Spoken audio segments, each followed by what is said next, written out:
Avec Quentin, Édouard et Benoît, on a pris la direction des Pyrénées au mois d'août, pour 3 jours de rando en semi-autonomie. On est parti du Pla d'Ast, dans le Val d'Azun près d'Arras-Marsous. Un départ prévu à 18h pour une première courte journée de marche, en direction du refuge de l'Arribée. 2 heures plus tard, et c'est déjà le moment de planter la tente, puis de se concentrer sur un repas plutôt sommaire. Premier réveil en altitude, et la météo est toujours incertaine. On part rapidement en direction du refuge d'Arremouly, avec un détour prévu par le Balaïtous et ses 3144 mètres.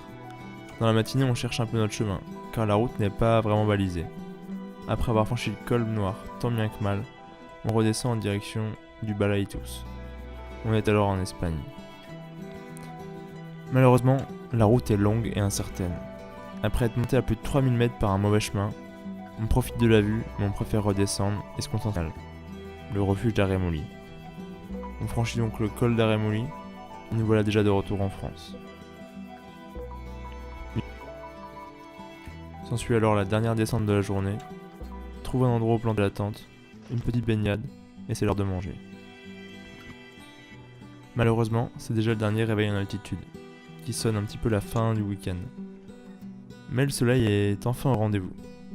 On part pour une longue descente le long du lac d'Artous, accompagné d'un chien très sympa, mais un peu collant. On arrive près du barrage d'Artous à le redonner à des randonneurs qui vont en sens inverse, afin qu'ils puissent le ramener au refuge d'Arremouly. De notre côté, c'est déjà l'heure de la dernière montée, une longue montée en direction du col d'Artous. C'était une belle montée. Une fois en haut, on profite de la vue sur les lacs Arnaud d'un côté et le barrage des Migolou de l'autre.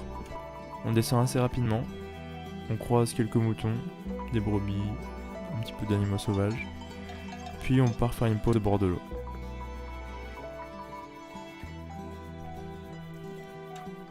C'est l'heure du plouf tant attendu, dans une eau turquoise, vraiment turquoise et transparente, mais vraiment très fraîche, on n'y reste pas d'entière.